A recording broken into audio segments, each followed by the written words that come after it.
자, 오늘 말씀의 제목은 어쩔 수 없는 인간입니다. 로마서 7장 1절부터 6절까지 지난주 말씀에서는 성도는 율법에 대하여 죽은 자다라는 얘기를 했습니다. 특별히 4절 말씀에 보면 중간에 그런 말이 나오잖아요. 율법에 대하여 죽임을 당하였으니 라는 얘기가 나옵니다.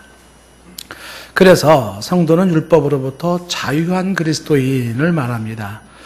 6절 말씀에 참고를 해보시면 거기에 율법에서 벗어났나니 라는 얘기가 나옵니다. 율법에서 벗어났나니. 그러니까 성도는 율법에서 죽었고 율법에서 벗어났다. 이제 이렇게 이야기하면서 그러면서 이 율법에 대한 다른 이야기를 좀 하나 하고 싶은 게 있습니다. 특히 율법과 죄의 문제가 어떤 상관이 있는지를 이제 얘기를 하면서 이 율법과 죄의 상관성과 함께 인간은 어떤 존재인가를 말하고 싶은 것입니다. 내용이 길어서 이제 그 내용들을 좀 하나하나 내용을 풀어 설명하는 것으로 말씀을 좀 집중했으면 좋겠습니다만은, 자, 율법과 죄는 어떤 상관이 있나?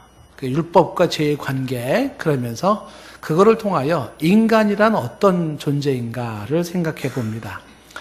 자, 오늘 7절 말씀에 보시면 이렇게 얘기되어 있어요. 그런즉 우리가 무슨 말을 하리요? 율법이 죄냐? 그럴 수 없느니라. 율법으로 말미암지 않고는 내가 죄를 알지 못하였으니 그 율법이 탐내지 말라 하지 아니하였더라면 내가 탐심을 알지 못하였으리라.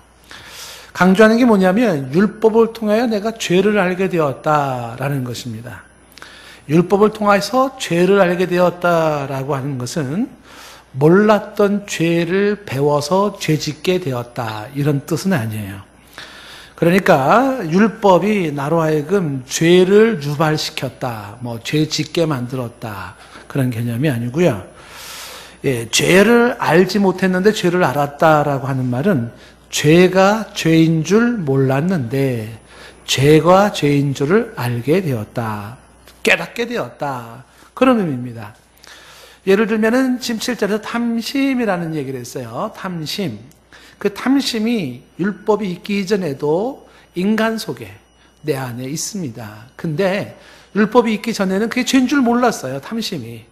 그런데 율법이 들어오고 나서 이거 죄였구나, 이렇게 알게 되었다는 것입니다. 일반적으로도 우리가 보면 사람의 마음속에 품은 것은 그것은 실제로 행동으로 나타난 것이 아니기 때문에 범법 행위로 간주되지가 않습니다. 여러분들이 어떤 생각을 했다고 해가지고서 경찰에 와서 잡아갑니까? 그렇지 않죠?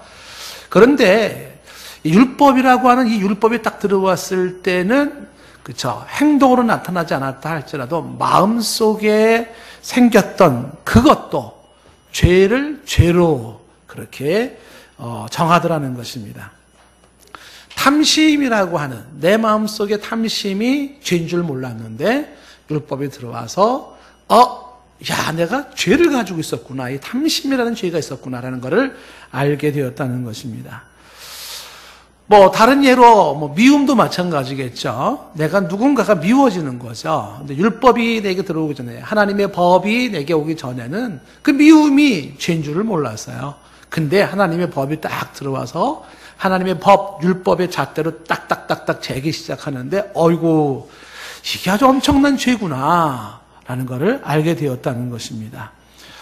내 안의 게으름도 그것이 죄인 줄 몰랐는데 율법에 들어오면서 죄인 줄 알게 되고, 내 안에 있는 음란함이 그것이 들키지 않아서 괜찮은 줄 알았더니 성경의 말씀에 율법에 의해서 그것이 죄라는 것을 말해줘요. 그래서 내가 이렇게 죄가 나 안에 있구나라는 걸 알게 되는 것입니다.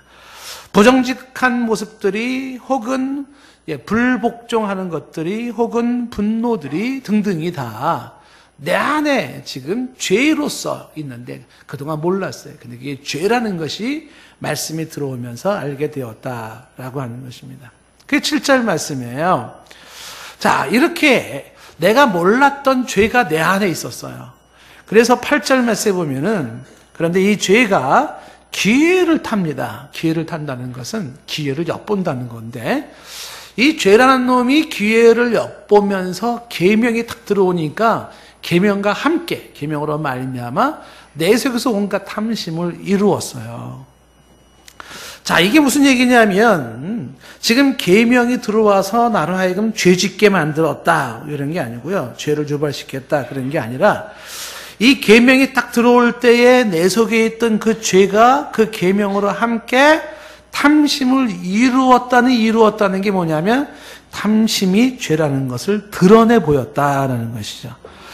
내 안에 잠재되고 있었던 죄가 있는데 그 잠재되고 있던 죄가 하나님의 말씀을 들으니까 계명을 듣고 율법을 들으니까 드디어 내 안에 잠재되고 있던 그 죄가 드러나지는 거예요. 보여지기 시작했다라는 거예요.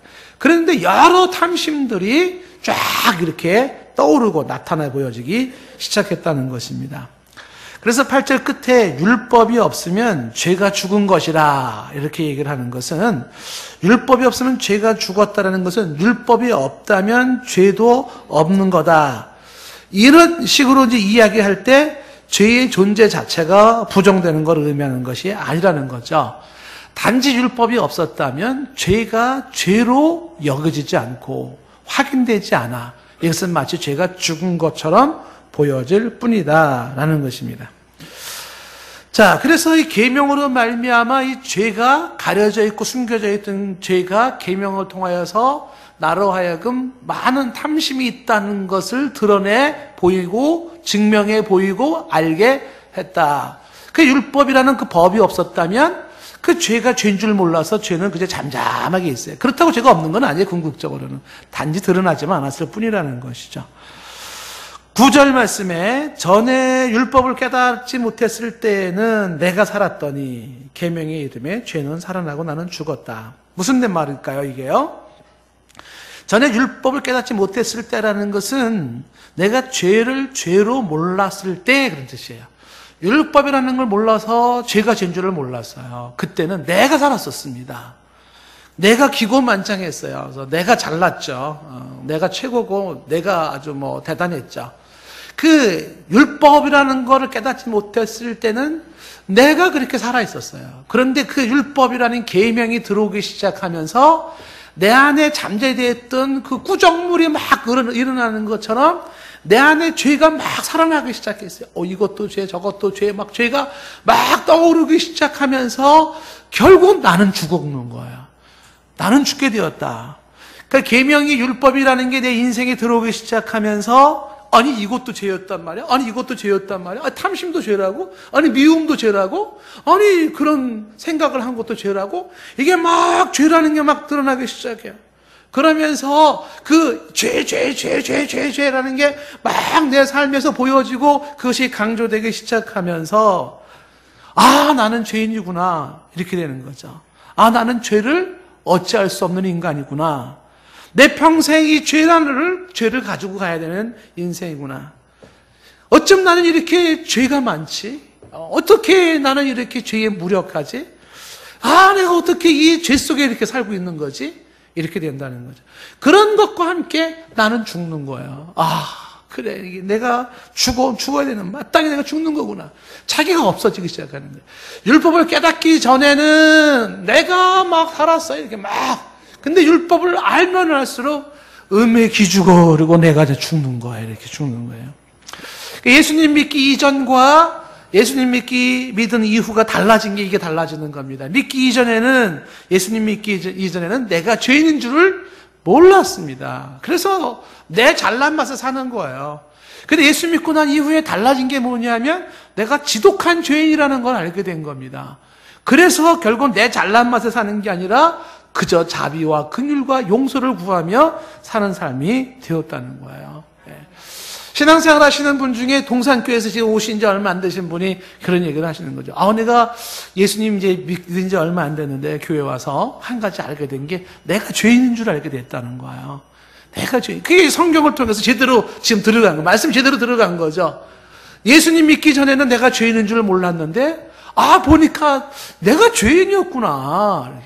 내가 꼭 무슨 어마어마하게 살인을 하고 이런 게 아니라 하더라도, 내가 죄인이었구나. 이거를 알게 됐다는 것입니다.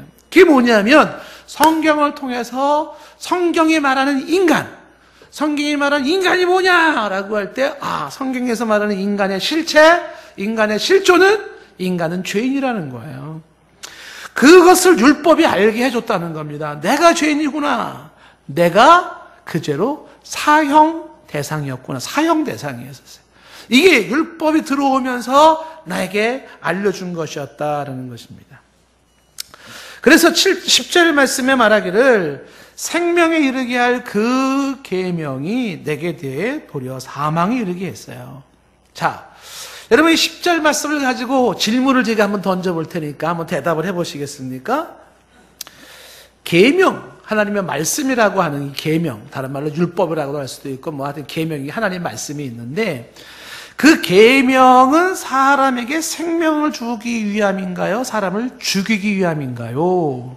라고 질문을 던진다면 10절 말씀에는 뭐라고 되어 있냐면 대답이 생명에 이르게 할 그 계명이 내게 대하여 도리어 사망에 이르게 한다. 사망에 이르게. 그 계명이 나에게 사망에 이르게 한다라고 말해요. 자, 그러면 이 계명은 사람에게 생명을 주는 겁니까? 사람을 죽이는 겁니까? 질문이죠. 옆 사람에게 대답해 보시겠어요? 생명을 주는 겁니까? 아니면 사람을 죽이는 겁니까? 10절을 보세요. 10절에 뭐라고 되어 있어요? 생명에 이르게 할 그 계명이 내게 대해 도리어 사망에 이르게 한다라고 이야기를 하고 있잖아요. 이게 뭐야? 하나님 말씀은 죽이는 거야, 살리는 거야, 이렇게 헷갈리게 되는 거죠. 대체 어떻게 되는 것인가? 이 계명이라고 하는 것이 사람을 죽게 한다라고 하는 것. 그렇다면 그 계명은 아주 나쁜 거 아니야? 사람을 죽게 하니까 말이야. 그 계명을 없애야 되는 거 아니야? 그 하나님 말씀을 내 인생에서 없애버려야 되는 거 아니에요? 그래야지 사는 거 아니에요? 이런 식의 논리가 되는 거죠. 자, 그것이 이제 어떻게 설명을 할 수 있을까요? 계속 이어지는 11절 말씀해 보시면은요, 이렇게 얘기가 나오는 거예요. 제가 기회를 타서 계명으로 말미암아 나를 속이고 그것으로 나를 죽였다라고 얘기를 합니다. 자, 이 11절 말씀을 이제 눈여겨보시면은요, 이 죄를 하나의 인격체로 설명을 하는 거예요. 이 죄가 뭘 탄다고요? 기회를 탄다. 아까도 그랬잖아요. 기회를 타서 기회를 엿본다는 거잖아요. 근데 이 개의 죄라는 놈이 기회를 엿보고 있다가 계명이 탁 들어오잖아요. 계명. 그러면 계명과 함께 나를 속여요. 그리고 나를 죽여요. 이 죄가. 도대체 이게 무슨 얘기냐면 죄가 나를 속인다라는 것이 정로를 벗어나게 한다. 그런 뜻인데 죄가 어떤 식으로 나를 속이냐면 이 죄가 아닌 것처럼 자기를 숨겨요. 첫째 이렇게 속이는 거예요. 내 안에 죄가 마치 죄가 없는 것처럼 죄가 아닌 것처럼 자기를 쫙 숨겨요. 죄인은 위장술이 아주 능한 존재예요. 이렇게 속여요. 그리고 우리의 삶에 죄가 아닌 것처럼 유혹을 하기 시작해요. 유혹을. 예? 그러면서 죄를 싹 유혹을 하면서 죄가 주는 멋, 죄가 주는 달콤함, 죄가 주는 특권, 이거를 자꾸 강조하는 거예요. 야, 저거 멋있지 않아? 죄가? 야, 저거 달콤하지 않아? 저 끌리지 않아? 야, 너 저것도 못하면은 너는 기회를 잃는 거야. 저거는 먹는 사람이 임재야. 이렇게 되는 거죠. 예? 먼저 먹어. 막 이렇게 되는 거예요. 그래서 죄가 이렇게 속임수로 쫙 작용을 하는 거야. 죄를 누리지 못하는 너는 멍청이고, 죄의 달콤함을 맛보지 못하는 너는 인생의 재미를 모르는 사람이고, 너는 그거를 특권으로 여기지 않는 건 너는 바보야. 너는 인생의 낙오자야. 그 주변 사람들을 가만히 보니까 아주 죄를 지면서 정말 아주 되게 재밌게 멋있게 아주 좋아 보이거든요. 이게 죄가 숨으면서 자꾸만 이렇게 속이고 있는 것이에요. 이런 죄가 그렇게 자기의 죄가 아닌 것처럼 속이고 죄를 유발하고 유혹하고 이랬다가 율법이라고 하는 경찰이 탁 들어서니까, 율법이라고 하는 경찰이 딱 들어서니까 이 죄가 때문에 슉 얼굴을 바꿔가지고 이 율법이라는 경찰에게 딱 달라붙어가지고 하는 말이 얘가 그랬어, 얘가 그랬어, 얘 죄예요, 얘 그랬어. 조금 전까지만 해도 야 그것도 못해? 그거 얼마나 좋은 건데 해봐, 먹어봐, 가봐 막 했었어요. 그 죄가 아닌 것처럼 막 자극을 하다가 막상 그래서 죄를 짓고 나니까 경찰이 돌아왔어. 경찰이 율법이라는 경찰이 딱 들어오니까는 죄가 경찰에게 딱 붙어가지고 하는 소리가 얘 그랬어. 얘가 이 짓 했어. 얘 이거 먹었어요. 이거 갔어. 이거 했어요. 이런 식으로 나를 속이는 거예요. 죄가. 그리고 나를 죽이는 거야. 이놈의 죄가. 얄미워 죽겠어요. 이놈의 죄가. 근데 이 죄가 내 속에 있어요. 지금 사람 속에 있다는 거예요. 근데 이 죄가 그렇게만 속이는 게 아니라 그런 식으로 자꾸 나로 하여금 범죄하게 하고 그러면서 어떻게 속이냐면 너 봐. 너 인생을 봐. 너는 이런 인간이잖아. 이렇게 죄졌잖아. 너 또 그렇게 분노했잖아. 너 또 그렇게 또 미워했잖아. 시기했잖아. 너 그렇게 죄를 졌잖아. 이렇게 얘기를 하면서 뭘 주겠어요? 뭐 하나님이 죄 용서를 한다고? 뭐 죄가 깨끗해진다고? 죽어 죄에 죽었고 율법에 죽었다고? 야 웃기는 소리 하지 마. 너 봐 너. 네가 무슨 크리스찬이고 네가 무슨 신자야. 넌 이랬잖아 이게. 이렇게 하면서 사망으로 끌고 가는데 이놈의 죄가 나를 속였다라고 표현을 하는 거예요. 그 죄가 모든 인간의 속에 다 있다는 거예요. 내 안에 있다는 거예요. 이게 바울이 보는 거예요 지금. 아주 나쁜 놈이에요. 분노해야 될 만큼 그 죄라는 놈이 있다는 거예요. 그게 지금 율법의 나쁜 게 아니에요. 율법의 문제가 아니에요. 내 안에 이 죄가 문제인 거예요. 12절 말씀에 이를 보건대 율법은 거룩하고 계명도 거룩하고요 의롭고 선한 거예요. 율법이 문제가 아니에요. 13절 그런즉 선한 것이 내게 사망이 되겠느냐? 율법이 나를 사망시키는 거 아니에요. 그럴 수 없어요. 오직 죄가 죄로 드러나기 위하여 13절이에요. 오직 죄가 죄로 드러나기 위하여 선한 그것으로 말미암아 나를 죽게 만들었느니 이는 계명으로 말미암아 죄로 심히 죄되게 한다는 건 계명이 죄가 아주 심각한 죄라는 것을 알게 한다라는 것이. 궁극적으로 나를 죽게 하는 게 뭐냐면 하나님의 법 율법이 아니에요. 내 안의 죄예요. 내 인생을 아주 재미없게 만드는 것은 하나님 말씀이 아니에요. 내 안의 죄예요. 내 인생을 이렇게 지질이 힘들게 만드는 것은 하나님의 말씀과 계명이 아니에요. 내 안의 죄예요. 그 죄라는 놈이 숨어가지고서 그렇게 내 인생을 망가뜨리고 내 영혼을 갉아먹고 있고 나를 그렇게 죽음으로 끌고 가고 있었다는 것이에요. 그게 인간의 실체, 나의 실체라는 것입니다. 내 안의 죄를 죄로 보게 하고 그 죄의 심각성을 알게 하는 게 하나님의 법, 율법, 하나님의 계명, 하나님의 말씀인 것이죠. 여러분 이렇게 한번 예를 한번 들어보세요. 최신 건강검진 기계가 하나가 나왔는데 이 건강검진 기계로 찍어보면 온 몸에 모든 문제가 어디에 있는지가 다 드러나요. 뭐 간이 어떤지, 위가 어떤지, 뭐 피가 어떤지, 뭐 쫙 나오는 그런 건강검진 기계가 있다고 가정을 해보세요. 근데 그 건강검진 기계가 없었을 때에는 내가 내 몸에 무슨 문제가 있는지 무슨 병이 있는지를 몰랐다고요. 그런데 그 기계를 접하고 나니까 이게 뭐예요? 나를 서서히 죽게 만드는 몹쓸 병이 있는 걸 알게 되었어요. 그렇다면 나를 죽게 하는 게 그 건강검진 기계예요? 아니면 그동안 숨어 있었던 몹쓸 병이에요? 이렇게 되는 거죠. 건강검진 그 기계 없애버리면 살아요? 그거 나한테 제거시켜버리면 살까요? 이게 그것 때문에 내가 죽어 그런 겁니까?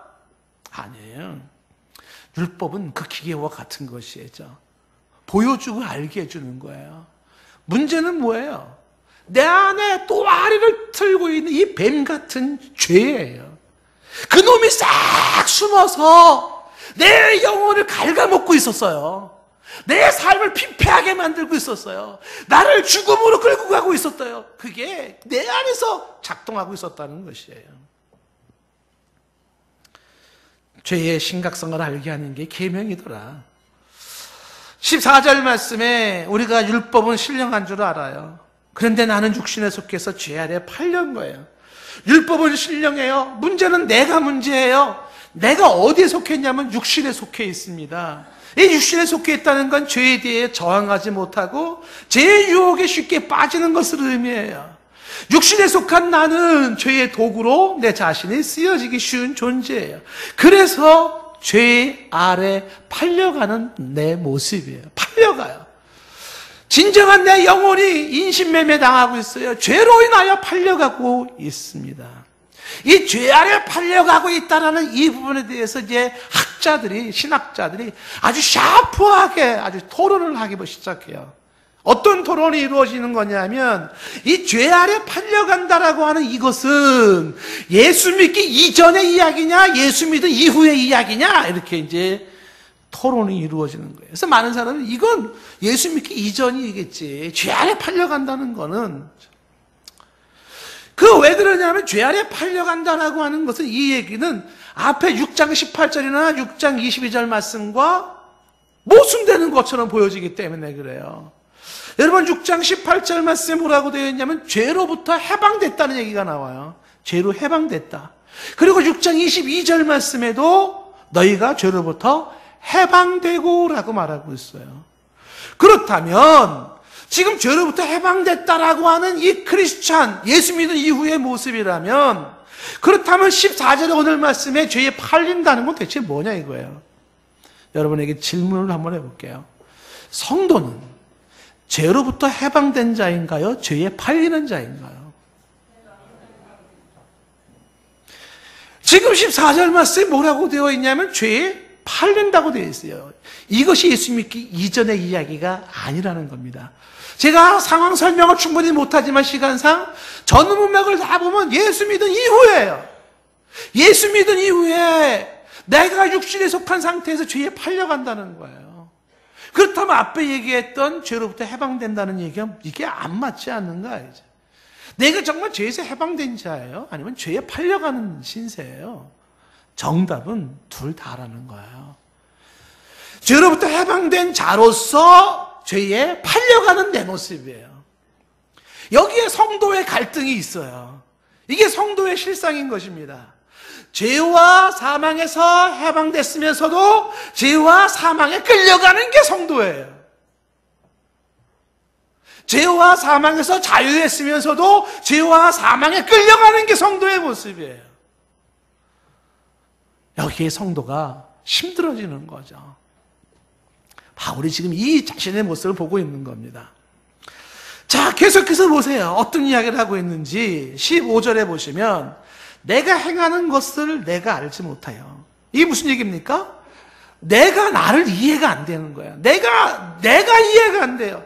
나는 참 이상한 사람이에요. 왜? 내가 행하는 것을 나도 잘 모르겠어요. 왜 그러냐면 내가 원하는 것이 있는데 그건 행하지 않고 도리어 미워하는 것을 행하는 내 모습입니다. 아, 나도 잘 모르겠어요. 왜 나는 이렇죠? 왜 내가 원하는 것 선이 있어요? 나 바르게 살고 싶어요. 나 깨끗하게 살고 싶고 거룩하게 살고 싶고요. 나 제대로 살고 싶어요. 근데 원하는 대로 안 돼요. 내가 미워하는 게 있어요. 나 그렇게 살고 싶지 않아요. 나는 저렇게 막 미워하고 살고 싶고 그렇게 막 분노하며 살고 싶지 않고 나 그렇게 살고 싶지 않은 거예요. 근데 왜 그런 게 툭툭 튀어나오죠? 나도 모르겠어요. 이거예요. 25절 말씀이 뭐냐면 왜 나는 이런 인간인가? 나도 모르겠다. 이런 거죠. 아, 나는 어찌된 사람인가? 왜 내가 원하는 거를 하지 않고 왜 원치 않는 거를 하는가? 나에게 실망이 돼요. 내가 나한테 실망이 돼요. 내가 내 자신이 싫어요. 나 이런 인생 싫어요. 나 이런 인간 싫어요. 이렇게 되는 거예요. 이게 인간의 모습이에요. 16절 말씀에 만일 내가 원하지 않는 그것을 행하면 내가 이로써 율법에 서는 것을 시인하는 거죠. 아, 내가 원치 않는 이 죄가 막 나왔다. 아, 이거 율법의 문제가 아니에요. 율법은 선한 거예요. 시인하는 거죠. 문제는 17절에 나왔잖아요. 이제는 그것을 행하는 자가 내가 아니요 내 속에 거하는 죄. 내 속에 거하고 있는 죄. 이거야. 그것이 내 속에 거하는 그 죄가 불쑥불쑥 숨어 있어요. 속이고 있어요. 위장으로 쫙 가리고 있어요. 마치 죄가 없는 것처럼. 그리고 내가 미워하는 것을 행하게 만들어요. 나를 속이고 있어요. 나로 죄인 되게 만들어요. 내 안에 거하는 죄가 그렇게 하고 있어요. 그게 주범인 거예요, 주범. 속이면서 나로 하여금 그렇게 죄 속에서 살게 만드는 것을 내가 알게 되는 거죠. 18절 말씀에 내 속 곧 내 육신에 선한 것이 거하지 아니한 줄을 알아요. 내 육신에 선한 것이 없어요. 원하는 것은 내게 있지만 선을 행할 수 있는 능력이 없습니다. 죄를 거부할 능력이 내 육신 속에는 없어요. 죄에 끌려가고 죄의 유혹에 당할 수밖에 없는 게 내 육신의 모습이에요. 그래서 19절 말씀에 내가 원하는 바 선을 행하지 못하고 도리어 원치 않는 바 악을 행하게 되는 것이죠. 다시 강조하는 것은 20절에 만일 내가 원하지 아니한 그것을 하면 이를 행하는 자는 내가 아니요 내 속에 거하는 죄니라. 또 얘기하죠. 내 속에 거하는 죄니라. 원하는 것 선은 행치 않고 원치 않는 것 악을 행해요. 그거는 내 안에 지금 죄가 나를 그렇게 지금 이끌어가고 있는 것이. 그래서 21절에 깨달은 게 하나가 있어요. 내가 한 법을 깨달았습니다. 알게 됐어요. 그게 뭐냐면 곧 선을 행하기 원하는 나에게 악이 함께 있다는 사실이에요. 내 인생은 내 마음은 선과 악이 공존하고 있다는 사실이에요. 선을 행하는 것도 있어요. 그런데 악이 함께 있어요. 이게 내 모습이에요. 인간의 모습이라는 것을 알게 된 거예요. 아, 인간은 이런 거구나. 나라는 존재가 그런 존재구나라는 걸 알게 된 거예요. 22절 말씀에 내 속사람은 하나님의 법을 즐거워하죠. 이 속사람이 뭘 말하는 거냐? 그건 설명이 여러 가지가 나올 수 있어요. 때로는 좀 모호함이 있을 수 있습니다. 그런데 분명한 사실은 성경에 속사람과 겉사람 얘기를 종종 나와요. 속사람이 있고 겉사람이라는 게 있는데, 그런데 이 속사람의 특징이 뭐냐면 하나님의 법을 즐거워하는 거예요. 내 안에 속사람이라고 하는 것이 하나님의 법을 즐거워하면서 하나님 말씀을 듣고 싶고 하나님 말씀을 들어야 하고 하나님께 나가야 하고 하나님께 예배해야 되고 하나님께 기도해야 되고 하나님 말씀에 순종해야 된다는 내 안에 속사람이 있어요. 그런데 그것만 있는 게 아니라는 거예요. 23절 말씀에 내 지체 속에서 한 다른 법, 지체의 다른 법이 내 마음의 법과 싸웁니다. 내 지체의 다른 법이 뭐냐면 계속 이어지는 말이 죄의 법이에요. 죄의 법이 등장하고 내 마음의 법이라는 건 속사람의 법이에요. 이게 싸워요. 싸워. 두 개가 싸워. 속사람과 겉사람이 싸워요. 속사람은 야 뭐야 하나님 말씀을 들었고 지켜야지. 겉사람은 무슨 소리 하는 거야. 죄가 얼마나 좋은 건데 죄를 즐겨봐. 그리고 둘이 싸우는데 이 싸움이 치열한 전쟁이에요. 그 전쟁의 싸움 속에서 결론이 어떻게 되냐면 번번이 죄의 법이 나를 사로잡아가요. 그 죄의 법이 나를 포로로 끌고 간다는 거예요. 포로로 끌고 가는 거예요. 내 인생이 이 전쟁터에서 패잔병이 되어 나간다. 패잔병이 되는 거예요. 비참한 거죠. 내 안에 싸우는 법이 두 개의 싸움 속에서 계속 육체에 거하는 나는 연약한 모습으로 죄를 저항할 능력이 없고 죄에 투쟁할 만한 힘이 없고 죄의 유혹에 속아 넘어가요. 그러면 죄는 율법이라는 경찰에 나타나기만 하면 돌변해가지고 나 죄인이야 이렇게 말하는데 그 죄에 싸워서 속사람을 눌러버리고 겉사람의 이 죄의 법이 나를 포로로 끌고 가고 나를 패잔병 되게 만들어요. 치열한 전쟁 속에서 번번이 깨지는 내 모습이에요. 번번이 깨지는 내 모습이에요. 여러분 부부싸움 하다가 이런 얘기 하지 마세요. 장로가 돼가지고 권세가 돼서 안수집사가 성가대까지 하면서 교사하면서 그런 소리 하지 마세요. 그냥 인간이에요. 지금 바울이 얘기하잖아요. 사도 바울이 얘기하잖아요. 두 개의 법 속에 싸우고 있어요. 어쩌라고요? 내가 그런 인간인데. 내가 천사가 아니에요. 나 예수님이 아니에요. 이게 성도의 갈등인 거예요.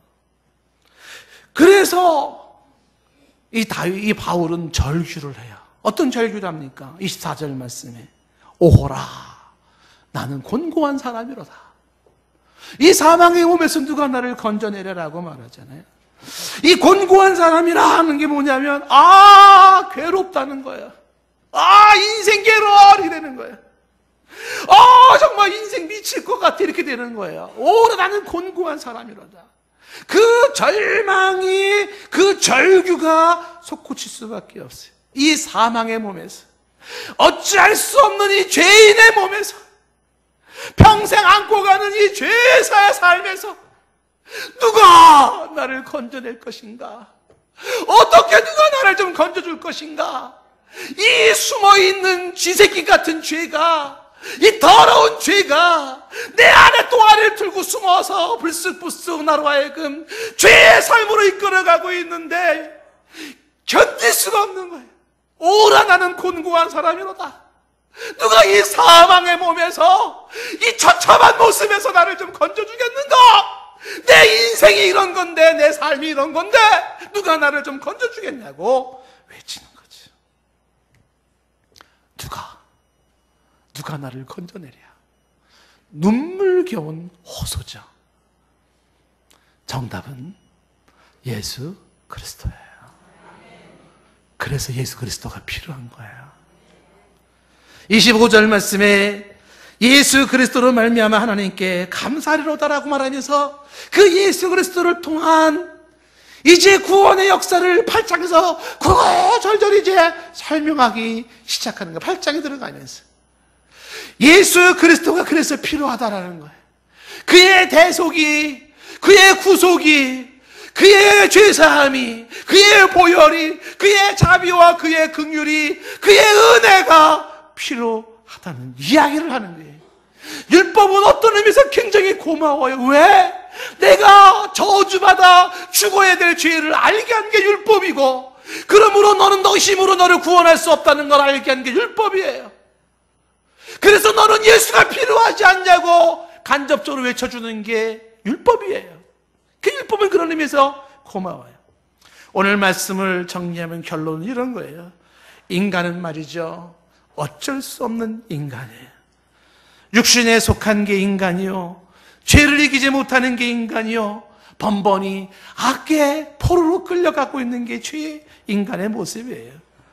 평생 이 죄를 가지고 살아가야 되는 인간의 안타까움이, 예수 믿고 나서 속사람은 하나님의 법을 즐거워하고 착을 쫓지만 겉사람의 죄의 법이 나를 두려대면서 나를 싸워서 죄 아래 포로로 끌고 가고 죽이고 있어요. 이 속에서 갈등하며 사는 것이 신자의 삶이에요. 사망의 줄을 나를 두르고 있어요. 여러분, 인간이 뭘까요?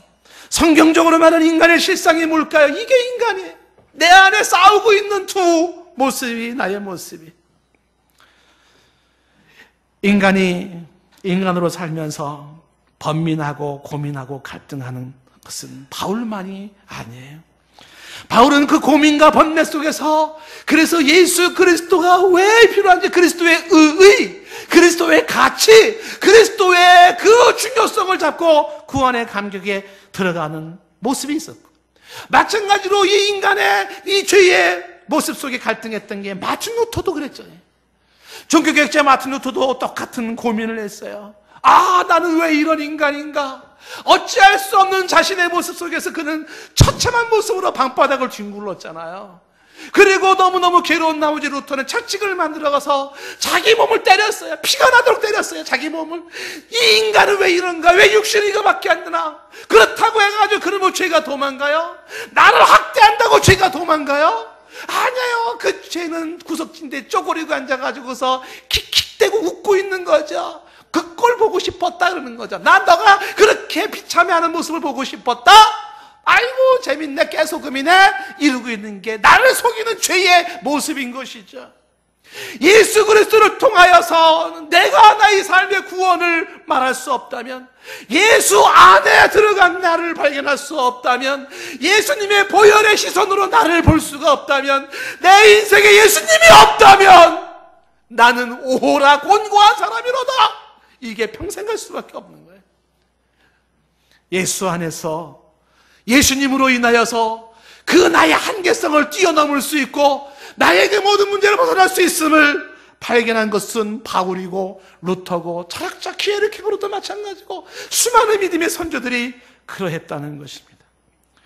예수님이 정답이고 예수님이 필요하고 그 예수님에 대한 이야기는 8장에 나오지만 오늘 우리는 7장 말씀을 통하여서 인간의 죄를 보는 거예요.